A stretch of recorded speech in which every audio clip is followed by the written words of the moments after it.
Chapter 1. The same seal. The candle in the memory is already burning low. A woman sits at a writing desk in a room that smells of beeswax and old paper. Her hand moves across the page with the kind of urgency that has nothing to do with penmanship. The ink is dark. The words are deliberate. She does not pause to read what she has written. She reaches for the wax. It drips onto the fold of the envelope, slow and red as a wound, and she presses a ring into it before it hardens. A crest, a crow with its wings spread wide. Her hand is trembling. She writes the name on the front of the envelope in 2 careful words, Ingrid Vale. Then the world snaps. Spring sunlight, polished wood, the smell of something old and enormous. Ingrid stood at the entrance of the Soren library and let her eyes adjust. It was bigger than the contract had suggested. 3 floors of shelving curved along the interior walls, connected by iron staircases that spiraled with the kind of confidence that only very old buildings allow themselves. There were windows at the top, long and narrow, and the light coming through them turned the dust in the air into something almost beautiful. She set her bag down on the reading table and rolled up the sleeves of her moss-green dress. 3 weeks, a catalogue, a report, and then back to London. She had done harder jobs in worse buildings. The first shelf was to her left. She ran a finger along the spines, reading titles in 4 languages, noting condition, estimating age. She reached for the 7th book without particular reason or habit, not a system, and opened it at the spine. An envelope slid out and fell. It landed at her feet without a sound, face up,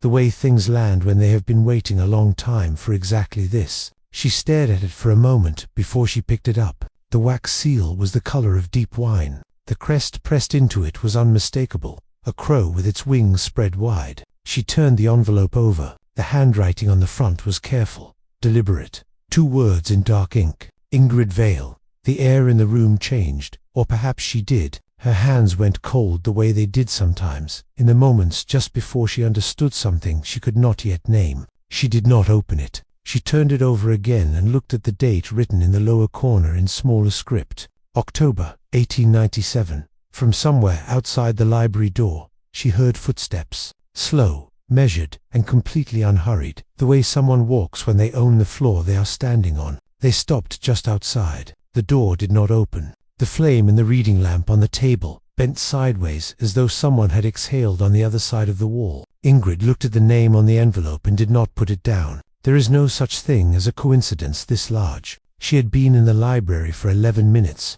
Chapter 2. 5 Reasons to Leave. She did not sleep well. The envelope sat on the nightstand in its closed perfect stillness, and Ingrid lay in the dark and thought about handwriting. She had catalogued enough archives to know that script was personal, that the way a person formed their letters was as individual as a voice. She had not been imagining the similarity, the loops on the V, the particular way the second G curved back. She wrote exactly like that. By 6 in the morning she was dressed. She carried the envelope downstairs in her bag and did not take it out. The first man she encountered was standing in the entrance hall with mud on his boots and a particular expression, the one that expects opposition and has already prepared for it. "You're the cataloguer." He said it the way someone else might say, "You're in the wrong seat." He was broad through the shoulders, with reddish-brown hair and a short beard, and he held himself with the compressed energy of someone who had spent years being told he was second to something. "I am," Ingrid said.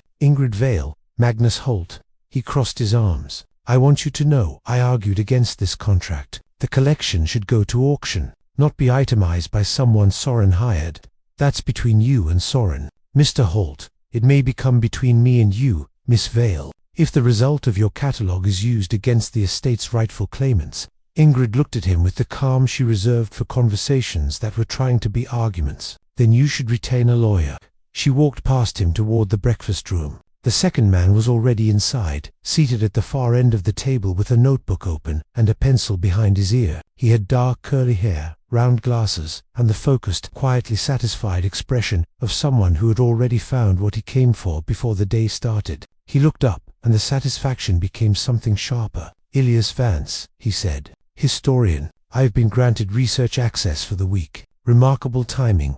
Your arrival. Ingrid Vale." "Why remarkable?" "Because I've been looking for something in this library for 2 years, he said, "and you walked in yesterday and found it in the first 11 minutes. She set her coffee cup down. "How do you know what I found?" He smiled. "I know what falls out of that book. I've tried to get to it 3 times, and been redirected each time. The house has a way of deciding who gets what.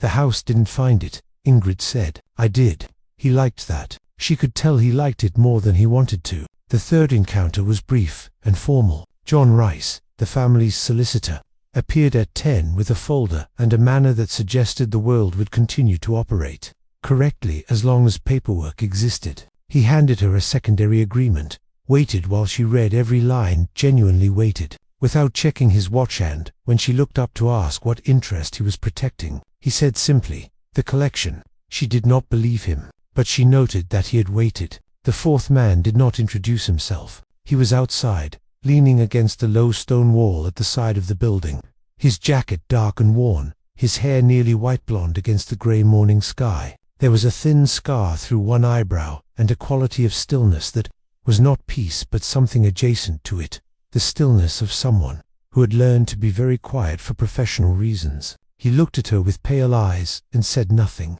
She introduced herself. He said, "I know who you are." She waited for more. None came. She went back inside. The fifth man she saw only from a distance, at the far end of the main corridor, where the light from the high windows narrowed to a single stripe on the stone floor. Lord Sorin stood perfectly still. Dark suit, long coat, fair hair that caught no warmth from the available light. He did not move toward her. He did not look away. There was something in the way he watched her that was not appraisal. It was more like recognition, the specific, private recognition of someone seeing a thing they had expected to see but had not let themselves fully believe in. Then he was gone. She had not seen him leave. That evening, she opened the envelope. The paper inside was a single folded sheet, the handwriting the same deliberate script as the outside. The ink was brown with age, but still perfectly legible. The language was formal Victorian English. The first line read, "If you are reading this, you have returned." She sat with that for a long time. Then she read the rest. Chapter 3. The Man Who Stayed. The letter said very little and implied a great deal. She read it twice more over breakfast, and then a third time standing at the library window. And what she kept returning to was not the mystery of the name, though that was considerable, but the quality of the writing itself. Whoever had written it had not been afraid. Whoever had written it had been saying goodbye to someone they believed would understand. Ingrid found Sorin in the west wing. The door was unlocked, which she suspected was deliberate. He was seated in the far corner of the room, reading with black-gloved hands, and he did not look up when she entered, which she also suspected was deliberate. "You were expecting me this morning," she said. "Yes." He closed the book and set it aside. "Not yesterday, not tomorrow, this morning specifically. How? The same way I knew the letter would find you and not the others." He stood. The movement was unhurried and oddly precise, like someone who had learned long ago that sudden motion alarmed people unnecessarily. Some things simply arrive when they are meant to. "I'm not interested in mysticism, Lord Sorin. I'm interested in facts." "Then here is a fact." He crossed to the writing desk against the wall and opened the center drawer. He removed an envelope and held it out to her. "This one was written to me." She took it carefully. The handwriting on the front was the same. The crest on the seal was the same, but the name on the outside was his. Sorin. No title, just the name, written with the familiarity of someone who had earned the right to use it. "You knew her," Ingrid said. "Yes. What was she to you?" He was quiet for a moment, in the way that meant the answer was large, and he was choosing which part of it to offer first. "She was someone I failed to protect," he said. "She was someone who knew I would fail and came anyway." Ingrid turned the envelope in her hands. She did not open it. It was his, but she studied the handwriting the way she studied everything, with the part of her mind that catalogued and compared and refused to pretend it did not see what it saw. "The script is identical," she said, "to mine. I know. That's not possible." "No," he agreed, "it is not possible." And yet, he moved toward her to indicate something on the envelope, and she held very still without meaning to. He stopped at a careful distance, close enough that she was aware of the particular quality of stillness he carried, the way a room feels just before a fire takes hold. He did not advance further. He pointed to a small mark beneath the seal, a secondary impression, barely visible, a second ring, or the ghost of one. "She sealed it twice," he said. "She was not certain the first would hold." "What happened to her?" Ingrid said. She made it a statement, not a question, because she had learned that questions gave people room to deflect. He did not deflect. "She made a choice," he said, She was not given adequate information before making it. She was not protected from the forces that made the choice necessary. He paused. I have spent a considerable amount of time since then understanding how I failed her. I have not come to any flattering conclusions. Ingrid studied him. She knew performance. She had catalogued enough estates owned by enough aristocrats who had learned to perform their emotions for public effect, and she knew the particular texture of it, the slight overreach, the artful timing. This was not that. This was a man holding something heavy that he had been holding for a very long time. How long is considerable, she said. 126 years, he said, give or take. She absorbed this without moving. You're telling me you're a vampire. I'm telling you what the facts require. She looked at him for a long moment. Then she looked back at the envelope. And you think I'm her, she said, returned. I think, he said carefully, that you are entirely yourself, and that certain things repeat in ways we do not fully understand. He paused again. I am not asking you to be her, Miss Vale. I want to be very clear about that. She handed the envelope back. I'll want to see the library records for 1897, she said. Acquisition logs, staff records, anything with her name. I'll have John prepare them. She nodded and turned toward the door. Behind her, she heard him say, she would have done exactly that. She stopped walking, but she did not turn around. Then we already have something to distinguish us, she said. She had the information first. I'm getting it afterward. She walked out. In the corridor, she nearly collided with the blond man from the wall. Axel. He looked at her with those pale eyes and said, very quietly, he does this. The attention, the history, the careful distance. He does this every time someone arrives who looks like her. Every time, Ingrid repeated. You're not special to him, Axel said. You're familiar. There's a difference. Ingrid looked at him. I'll keep that in mind, she said, and walked away. She kept it in mind. She also kept, at exactly the same volume, the memory of Soren's voice saying, I failed her, and the particular silence that had surrounded it, like the space around something true.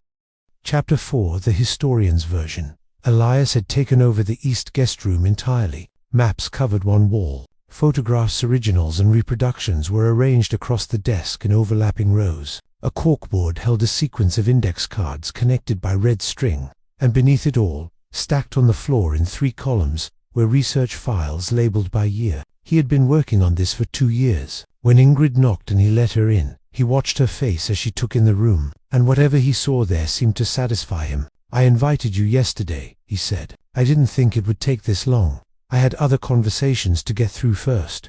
She moved along the wall of photographs, reading the captions. Tell me your version. My version of what specifically? 1897.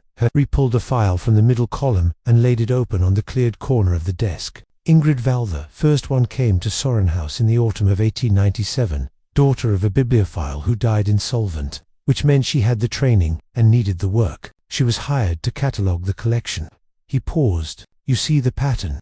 I see a repetition, Ingrid said. That's not the same thing as a pattern until we understand the mechanism. What happened to her? She disappeared 3 weeks after arriving. The official record says she departed for the continent. You don't believe that? The official record was filed by the Soren estate. He tapped a photograph on the corkboard, a document, handwritten, with the Soren family crest at the top. There's no corresponding travel record, no record of her in France, Italy, or anywhere else on the continent in the following year. She simply stopped existing. Ingrid looked at the photograph of the document for a long time. And what's your theory? I have several. He pulled a second file. The one I find most compelling involves a practice common to certain Victorian households, with occult connections, sealing a promise in wax with a named crest. It was a binding ritual. Whoever received a sealed letter with their name and that crest was considered bound to the house. He looked at her. You opened a letter with your name and that crest yesterday. I'm aware. The binding was not merely symbolic. There are 3 accounts from this period describing what happened to people who opened such letters and then tried to leave. He did not continue. That's where you're going to stop, she said. I'm going to stop there because those accounts describe outcomes I'm not willing to tell you casually. She studied him. He had a particular quality of brightness to his attention that was genuinely pleasurable to be near, like being in a room where someone had turned up the light without making the space harsher. She was aware of it the same way she was aware of weather. You've been trying to access that letter for 2 years, she said. Why? He smiled. and it was almost self-deprecating, because I'd been trying to understand what happened to her, and the letter is the only primary source that went missing with her. He paused. And because the story is extraordinary, and extraordinary stories are your reason for existing, she said. Something like that. He held her gaze. Does that bother you? It depends on whether I'm the story or the researcher. He didn't answer immediately, and the pause was a fraction too long. They were standing close together over the desk, both leaning toward the same photograph, and Ingrid became aware of the proximity without making it into anything. She straightened. He did not. You're both, he said. I won't pretend otherwise. She appreciated the honesty. She also noted it. The door opened without a knock. Magnus stood in the frame with the particular energy of someone who had been listening for longer than was polite and had decided to stop pretending he hadn't. Research. Access doesn't include her, he said to Elias. I invited her, Elias said. And yet, Magnus looked at Ingrid. You should know that Vance's grant for this visit was arranged through the estate, which means it was arranged by Soren. Ingrid looked at Elias. Is that true? A pause. Half a second, the length of a hesitation. The funding came through an academic trust. He said, the trust has historical connections to the estate. That's a yes, Ingrid said. She kept her voice level. She picked up her bag. I'd like copies of the 1897 staff records when you're finished with them, she said. You can leave them with John. She walked to the door and past Magnus without looking at him. In the corridor, she reached into her bag and confirmed what she had already suspected. She had the photograph, the one from the corkboard, the profile photograph of the woman with the fringe and the small mark beneath her left eye. She had slipped it out while Elias was pulling the second file. She held it under the corridor light and looked at it. The woman in the photograph looked exactly like her. Not similar, not a family resemblance, exactly like her. She put the photograph away and kept walking. Chapter 5. The weight of what is real. The rain arrived without announcement. One moment the garden was grey and still, and the next the windows were loud with it, and Ingrid decided that the library could wait, and went to stand on the covered side terrace with her coffee going cold in her hands. She was thinking about handwriting, and photographs, and the particular honesty of Elias's half-second pause. You'll want this.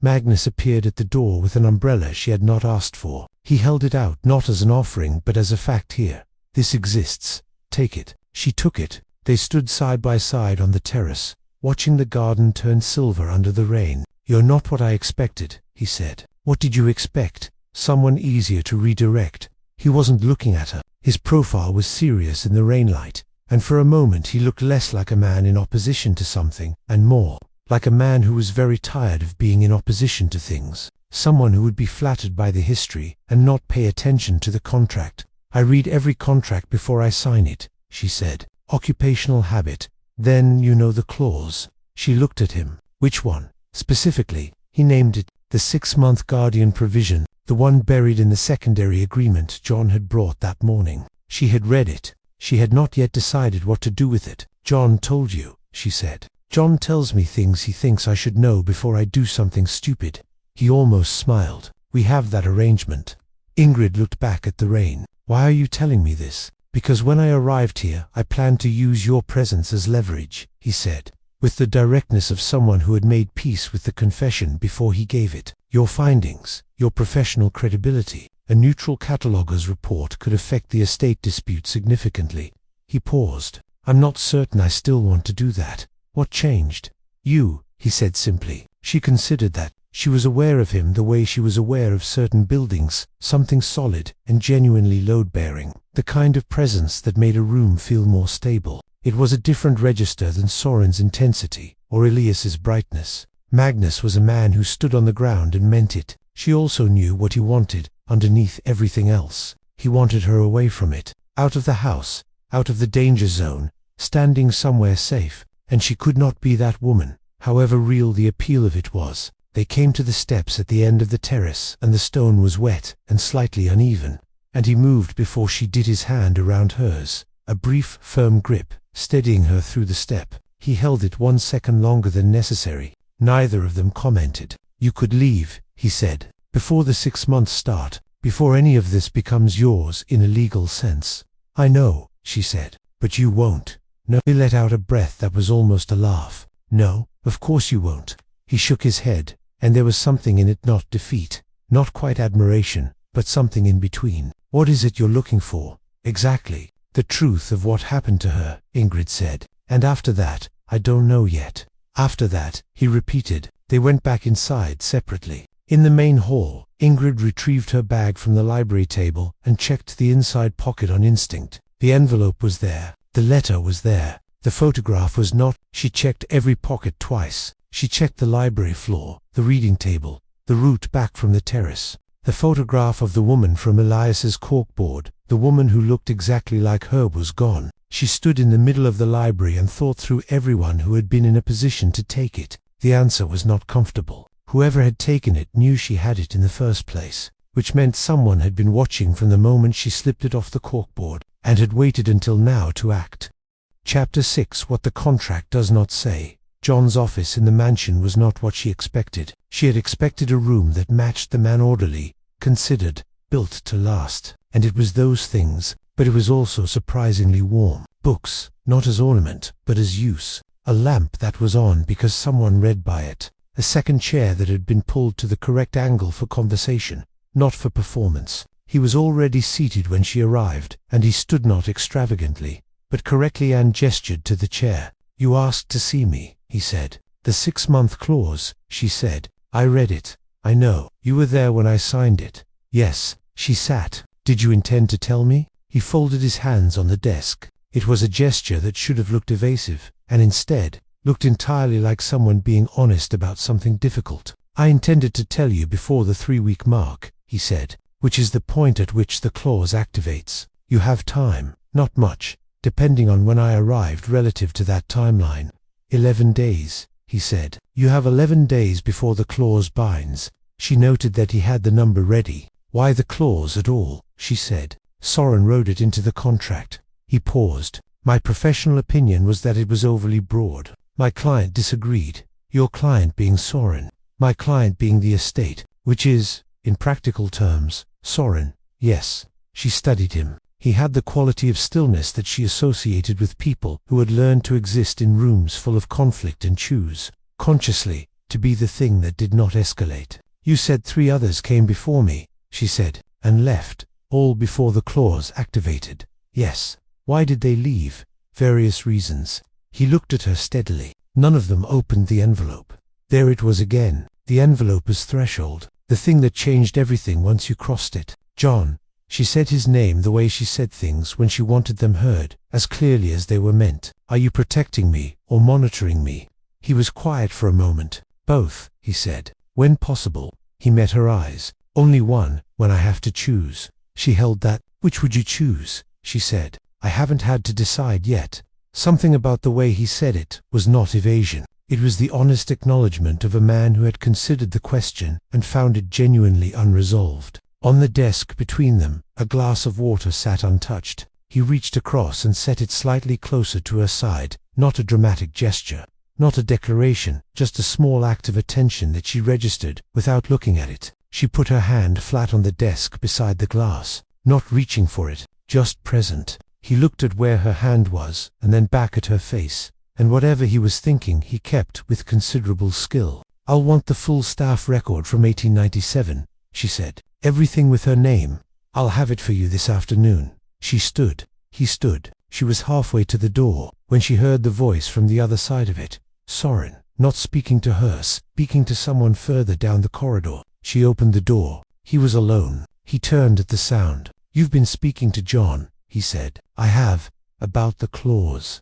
Among other things, he looked at her with that particular quality of attention that she had not yet named accurately. It was not possession. It was not performance. It was more like someone reading a text they had been waiting a very long time to read. You could have left before you signed it, he said. The morning you arrived, you chose the library before the contracts. She looked at him. You know that because you were watching. I was aware, he said. Yes, then you know that choice was mine. Yes, he said. That is precisely what I know. He turned and walked away down the corridor, and she stood in John's doorway and listened to his footsteps fade. She went back to the library. She read the letter again, the last line, which she had read quickly the first time and not let Land read this time. Choose differently. She sat with that word. This time, as though the woman who had written it had known there would be a next time. as though leaving had not been an end but an interruption, as though the entire intervening century had been a held breath, waiting. She turned the letter over, looking for anything she had missed. On the back, very small, at the bottom corner, "He will tell you it is your choice. Make certain you believe him before you decide." Chapter 7. The Honest Danger. Axel was waiting for her outside the library. He had a metal box under one arm and no particular expression on his face, and he was standing in exactly the spot she would have to pass to go anywhere else from where she was. It was not a threat, technically, but most things that were not technically threats had the same quality to them as this. "I have something for you," he said. "I didn't ask you for anything." "No." He held out the box. "Take it anyway." She looked at him for a moment, then took the box and set it on the library table and opened it. Inside were papers, photographs, documents with dates, a ledger, old and spine-cracked, with entries in 2 different hands. The tab on the first folder read, "Soren documented lineage, active surveillance records, 1891, present." She looked at Axel. "Your family," she said. "My family's work." "Yes."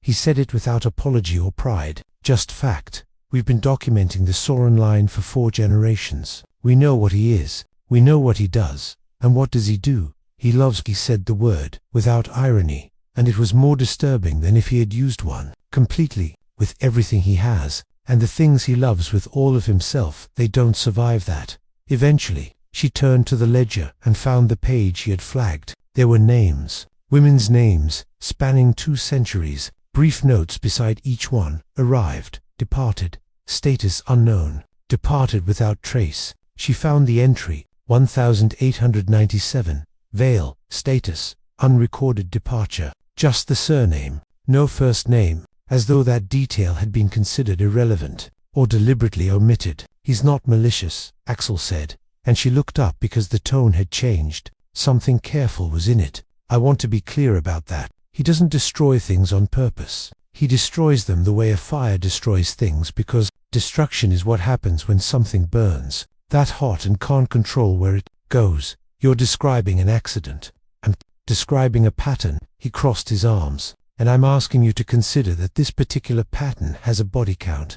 Ingrid closed the ledger. She looked at him directly, and she asked the thing she had been thinking since she took the box. "You came here to do something," she said. "Before you gave me this box, what were you going to do?" He was still for a long time. "Something that wouldn't have helped you," he said. "But you're not going to do it." "I haven't decided yet." She studied him. He was not, she had decided, a simple person. The danger he represented was not performed, it was genuine, and she respected it more for that. But underneath the danger was something she recognized, a man who was more afraid of attachment than of anything the world had tried to throw at him. "You could have given me this without the theater," she said. "Just left it on the table. I needed to see your face when you read it." "Why?" "Because the last woman I gave this information to left the same day." He looked at her steadily. "You're still here." She picked up the box. "I'm going to read these tonight," she said, "and then I'm going to give them back to you, because I'm not keeping someone else's surveillance as ammunition." He said nothing, but something shifted in his posture, very slightly. She carried the box to the library and set it on the table, and she was halfway through the first folder when the library door opened. "Soren." He looked at the box and then at her, and his expression did not change, which, she had learned, was its own kind of change. "Axel," he said. Not a question. "Yes." He showed you the ledger.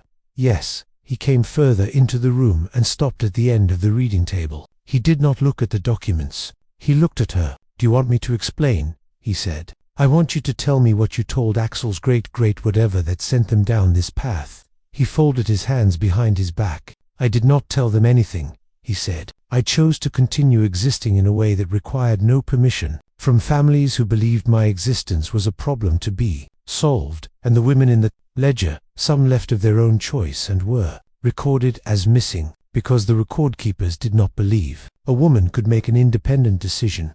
He paused. "Some were coerced into leaving by the same people who are represented in that ledger, and some," he stopped. She waited. "Some I failed," he said. "I will not minimize that." He was close enough now that she could see the tension in his jaw, the specific, visible effort of someone who is holding the full weight of a long sentence with their whole body. "Miss Vale, what were you going to say?" she said. "Earlier, before you stopped." He looked at her. The fire in the library grate had been burning steadily all evening, and in its light she could see something in his face that had not been visible in daylight. Something that was not composure. Something that was below composure, older than it. He moved toward her slightly, not far, not ambiguously.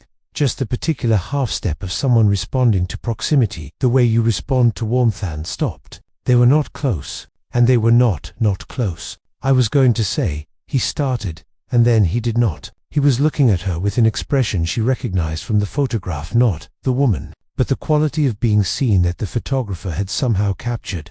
Despite working in 1897 with available light and slow film, the quality of someone becoming, in a moment, entirely present. He did not finish the sentence. She did not ask again, but she put her hand on the reading table, steadying herself, and her fingers landed exactly where his had been a moment before, and neither of them moved. He left without speaking. She stayed. She looked at the place on the table where his hand had been, and then at the box of Axel's documents, and then at the library stretching back into its enormous dark. There was a sentence he hadn't finished. She was going to need the rest of it. Chapter 8, 1897. He took her to the West Wing the following afternoon, not the part she had been in before, the reading room with the writing desk, the part behind it, a door she had not noticed, set flush with the paneling, that opened onto a corridor that smelled like the rest of the house had once smelled before time had moved through it. I keep this part of the house as it was, he said. Why? Because for a long time, I believed that changing it would be a kind of erasure. He pushed open the door at the end of the corridor. I understand now that it was a different kind of erasure of everything that came after, but I haven't changed it anyway. The room was a sitting room, small, south-facing, with afternoon light coming through curtains that were original to the 1890s and had somehow survived in their original state. Writing desk by the window, fireplace with a grate, unlit, shelves with books, the spines readable, the titles in the particular selection of someone who read seriously and widely, and a chair, wingback, upholstered in green that had once been darker, positioned at the angle a person would choose if they sat here regularly and wanted the light from the window on the page. Ingrid stopped when she saw it. She did not know why she stopped. She knew she had never been in this room. She knew the history she was carrying was biographical fact, not personal memory, and yet something in her body understood the angle of the chair and the distance to the window in a way her mind had not been asked to confirm. She sat down in it. She did not do it consciously. She sat down the way you sit in a chair that is yours, without looking, without thinking. Soren watched her. Tell me what happened, she said. All of it, not the version where you protect yourself. He moved to the window and stood with his back to the light, which meant she could see him, and he was looking mostly at her silhouette. She came in September, he said. She was 26. She arrived in a green coat. Ingrid looked down at her dress. She had not been told what I was, he continued. She discovered it in the third week. Not from me, from something she found in the collection she was cataloguing. She did not leave. He paused. She stayed, and she was not afraid of me, and that was. He stopped. Overwhelming, Ingrid said. Yes, he said it quietly. I had become accustomed to people either not knowing or knowing and departing. She knew and found it interesting. She sounds sensible. She was extraordinary. He said it with the flatness of something that had been true for so long it had stopped requiring feeling to state. We had 3 weeks before the Holt-adjacent families became aware of how much time I was spending with her. The families who are represented in Axel's ledger. They sent men. They gave her a choice. Leave without explanation, and nothing would happen to me. Or stay, and they would ensure I was. He stopped again. Ended, Ingrid said. It was not a credible threat, he said. I want to be clear about that. They could not have succeeded. But she did not know that, and she was. He paused. And this pause was longer than the others. The kind of pause that contains something that has never been said out loud. She was someone who loved without calculation, and so she believed them, and she left. Ingrid sat very still in the chair. She left to protect you, she said. Yes, and you let her. He turned from the window. I did not know, until it was already done. By the time I understood what had happened, she was gone, and the trail was cold. He came toward her. I spent the following decade trying to find her. I did not succeed. He crouched in front of her, not submissively, but at her level. The way you kneel to be at eye contact with someone who is seated, to ensure they can see your face. I have not been able to undo what happened to her, he said. I have spent a very long time wishing I could. She looked at him. She looked at the way he was holding his own weight, their effort in it. Not physical, but something older, and, she thought, this is not guilt performed for effect. This is a man who has been carrying a specific thing for 126 years, and has not found a way to put it down. He reached up and put both his hands on her face, black gloves, soft as a second skin. His thumbs rested against her cheekbones, and he held her face the way you hold something irreplaceable with both hands. With awareness, with the knowledge that grip is not ownership. He looked at her. You are not her, he said. I need you to know that I know that. Whatever the similarities are, whatever the mechanism of it is, you are not her. And I am not asking you to be. I know, she said. I want to know you, he said. The woman in front of me, not the echo, not the continuation. You. She looked at his face at high level, and she said, then you should know that I am not easy to know. I know, he said. That's what I want. He released her face. He stood, he said, you have the right to leave. I want you to know that clearly, before anything else. You have 11 days. The choice is yours. She sat in the chair in the south-facing room with the 1890s curtains, and the light coming in through them in that particular afternoon way, and she let herself feel the full weight of what it was to be told, you may leave, and to know, without drama, that she did not want to. She reached up and removed her gloves. She had not noticed she was wearing them and set them in her lap. He looked at her bare hands. Neither of them said anything, but the room was different than it had been when they entered it, and they both knew that, and that was enough. Chapter 9. What she loses. The door to Ilias's room was open. She did not go in. She stopped in the doorway, which was far enough. The desk had been cleared of its maps and photographs and replaced with printed pages, many of them, arranged in a sequence she recognized immediately as a manuscript in progress. The corkboard was now covered in a different kind of card, typed entries, citations, cross-reference. At the top of the top sheet, she read the title clearly, The Vale Cycle, Identity, Immortality, and the Sorin Estate. She walked in and picked up the first page. The subtitle read, How One Name Repeated Across a Century Reveals the Intersection of Occult Practice, Aristocratic Isolation, and the Pathology of Deathless Grief. Her name was in the third paragraph. Transcribed conversation, word for word. She heard him come in behind her and did not turn around. When, she said, I've been recording since the second day. He said it with the specific quiet of someone who has rehearsed this moment. The recorder is the pen I always have in my breast pocket. I want you to know that before you I found it, she said. I'm not asking when you started. I'm asking when you planned to stop. Silence. The manuscript is incomplete, he said. There are at least 3 more interviews I'd want. That's a no, she said. She set the page down with more care than she felt, because she did not want to give him the satisfaction of seeing her hands shake. You've been inside every conversation I've had in this house. You've been using me as primary source material for a book you plan to publish. It is extraordinary material, I know it is. She turned and looked at him. That's not the problem, Elias. He looked back at her, and she could see the moment he understood that she was not going to shout, that the cold was worse. The problem, she said, is that I let you in because I thought you were honest about having an agenda. And it turns out you were only honest about having a smaller agenda while you hid the larger one. Ingrid, don't. She picked up her bag. I'm going to think about what I want to do with this, and while I'm thinking, you're going to make sure nothing leaves this room. She walked out. Magnus was in the hall. He had heard enough from where he was standing. She could tell by his face that compressed energy, coiled and ready, and beneath it, something that looked like it wanted to be vindicated, but wasn't enjoying being vindicated at all. Don't, she said to him, before he could speak. I was just going to say, I know what you were going to say. She walked past him. It doesn't help.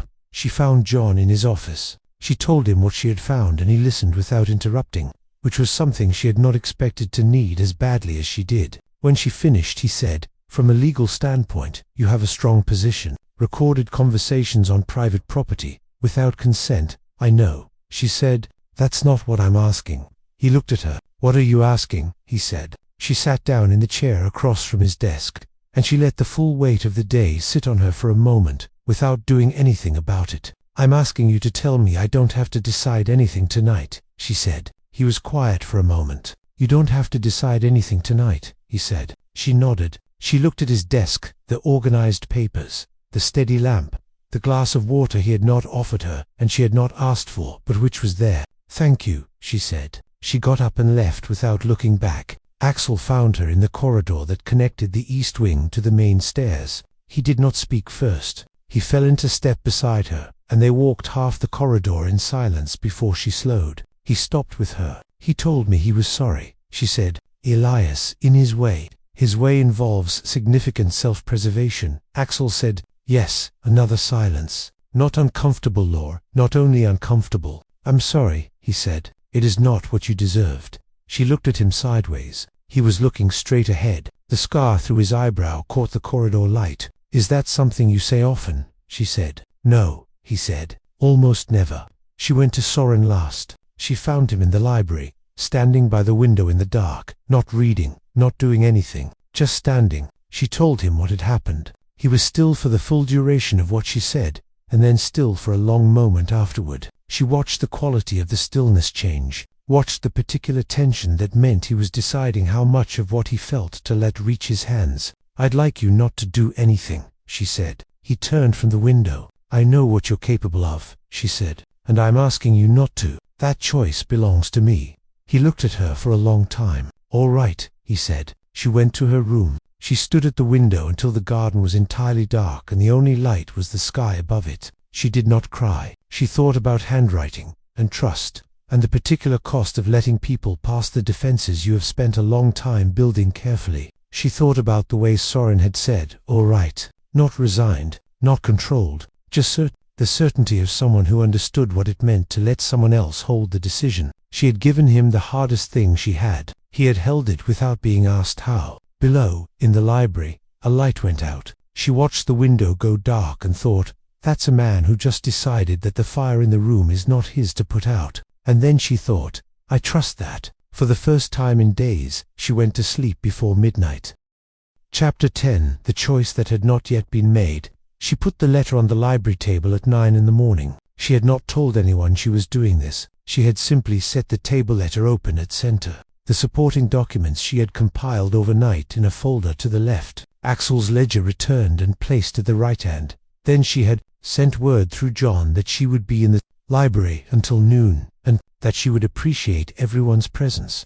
At some point during that window, they came in intervals, which she had expected. Magnus arrived first. He looked at the arrangement on the table, and then at her, and did not pretend he didn't understand what was happening. "You're taking control of this," he said. "I'm organizing information," she said. "Sit down, or stand. Either is fine." Elias came next, slowly, as though uncertain of the welcome. He had left the notebook behind for once. His hands were in his pockets, and his usual brightness was calibrated down to something more careful. She did not greet him beyond a nod. Axel came in through the side door without expression, and John arrived last from the main corridor and took the chair closest to the wall in the way of someone who intended to observe. Soren arrived after a moment. She had heard him in the east corridor and had wondered if he would command. He stood at the back of the room, near the shelves, in the particular stillness of someone present but not presiding. Ingrid stood at the end of the table. She did not have notes. "The documents on the right," she said, "are from the Axel family records.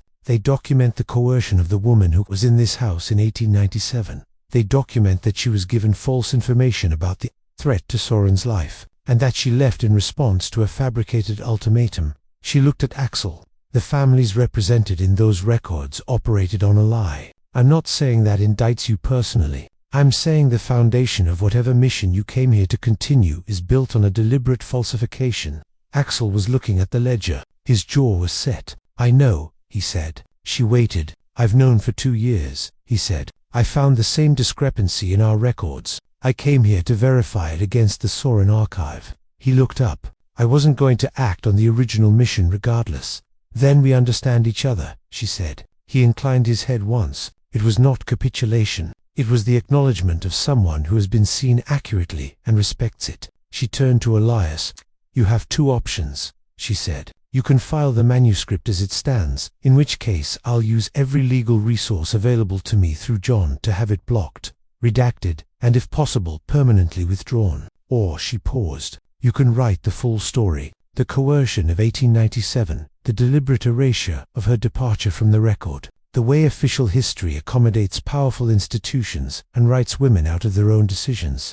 She looked at him steadily. "That is a better book, Elias, and you know it.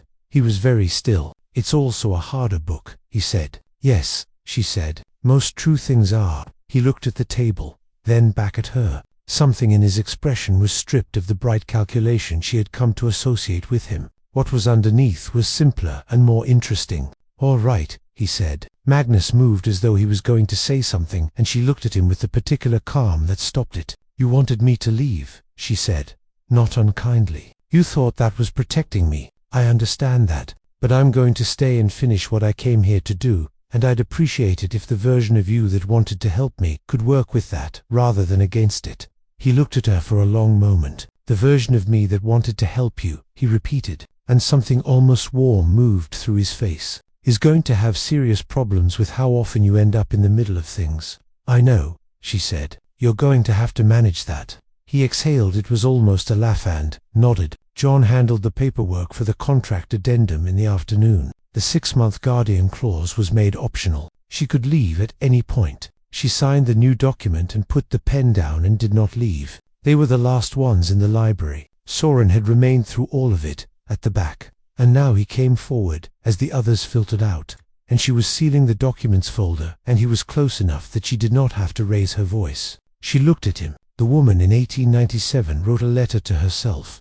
She said, not to you. It said this time, choose differently. I've been thinking about what she meant. What did she mean? He said. I think she meant, don't make the decision based on what you're afraid of losing. Make it based on what you actually want. He was very still. She reached across and took his gloves off, one at a time, and set them on the table. She took his hands. They were cold. Of course they were. That was simply what they were and they were also the hands of someone who had been holding things carefully for a very long time, because he was afraid of what he might do if he gripped too hard. I'm not her, she said. I know what happened to her, and it wasn't your fault in the ways you've decided it was, but I'm not here to fix your guilt. She looked at him. I'm here because I want to be. Those are very different things. He looked at their joined hands with an expression she did not have a name for. I know, he said.